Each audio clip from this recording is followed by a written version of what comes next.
우리가 이 세상을 변화시키고 좋은 세상을 만들기 위한 강력한 힘은 사랑입니다. 사랑이 풍성한 세상이 좋은 세상입니다. 가정도 사랑이 풍성할 때 좋은 가정이 되는 것입니다.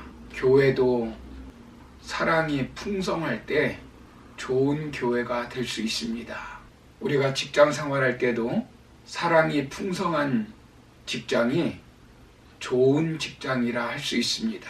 돈이 먼저가 아닙니다. 그 직장의 구성원이 얼마나 사랑의 사람인가 하는 것입니다. 그렇다면 우리가 사랑이 풍성한 세상을 만들려면 어떻게 해야 될까요? 사랑이 풍성한 가정, 사랑이 풍성한 교회, 사랑이 풍성한 직장을 만들려면 어떻게 해야 될까요? 먼저는 내가 사랑의 사람이 되어야 합니다. 내가 사랑의 사람이 되기 위해서는 내가 사랑을 많이 받으면서 성장해야 합니다. 그리고 어른이 되어서도 사랑을 많이 받아야 합니다. 그런데 대부분의 사람들이 사랑을 받고 자라는 것이 아니라 많은 상처를 받고 성장합니다. 그래서 많은 사람들이 자존감이 낮고 열등감에 사로잡혀 살게 됩니다. 이것은 예수님을 믿는 우리도 예외는 아닙니다. 그런데 우리가 신앙생활하면서 조금씩 변화됩니다. 그 이유가 무엇일까요? 그것은 우리가 하나님의 사랑을 받았다고 하는 믿음이 생겼기 때문입니다. 그래서 어제 우리가 살펴본 것이 하나님의 사랑을 받는 우리가 먼저 우리 자신을 사랑해야 한다라고 말씀드렸습니다. 부모에게 받지 못한 사랑, 가족들에게 받지 못한 사랑을 하나님의 사랑으로 치유받아야 합니다. 결혼에서도 마찬가지로 남편에게 받지 못한 사랑, 아내에게 받지 못한 사랑을 하나님의 사랑으로 치유받아야 합니다. 하나님은 나를 위해서 하나밖에 없는 독생자 예수 그리스도를 십자가에 못 박게 죽게 하는 제물로 주셨습니다. 예수님은 우리를 위해서 친히 십자가에 못 박혀 죽으셨습니다. 그 이유가 무엇입니까? 하나님이 세상을 이처럼 사랑하사 하나님이 우리를 사랑하시기 때문에 하나밖에 없는 예수님을 이 땅에 보내신 것이고 예수님은 우리를 위해서 십자가에 못 박혀 죽으신 것입니다. 우리는 이 땅에 살아가면서 그 하나님의 사랑을 받고 있다는 것을 잊지 말아야 합니다.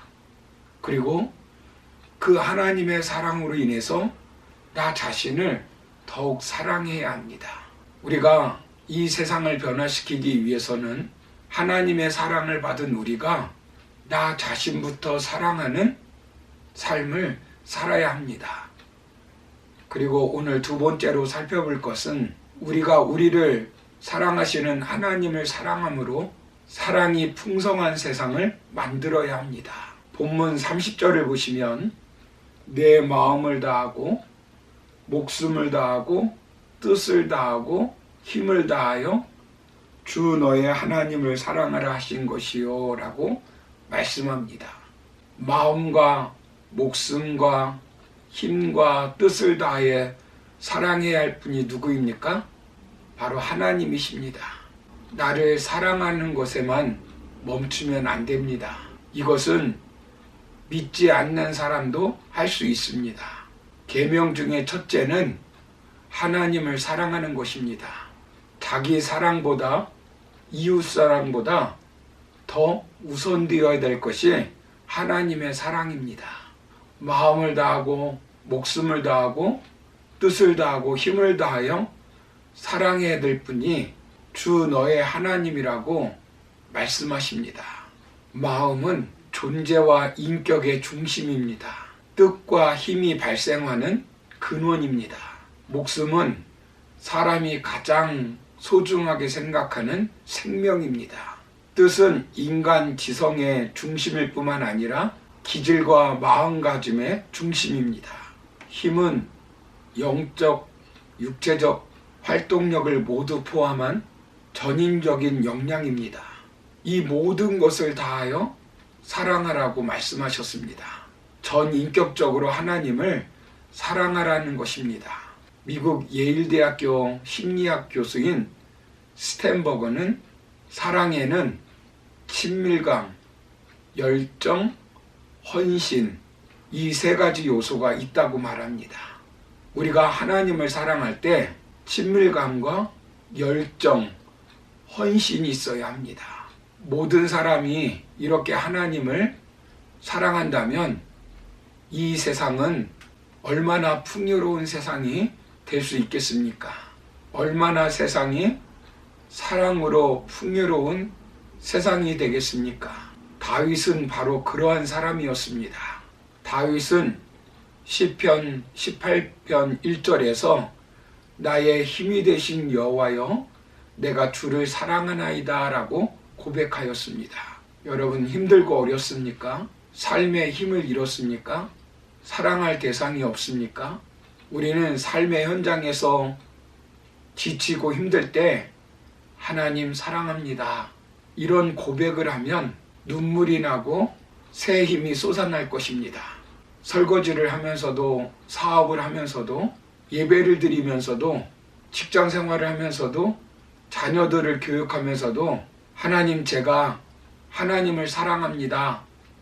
이런 고백을 해야 합니다. 다윗의 삶의 동기는 여호와를 사랑하는 데 있었습니다. 다윗은 누구보다도 하나님을 사랑하였습니다.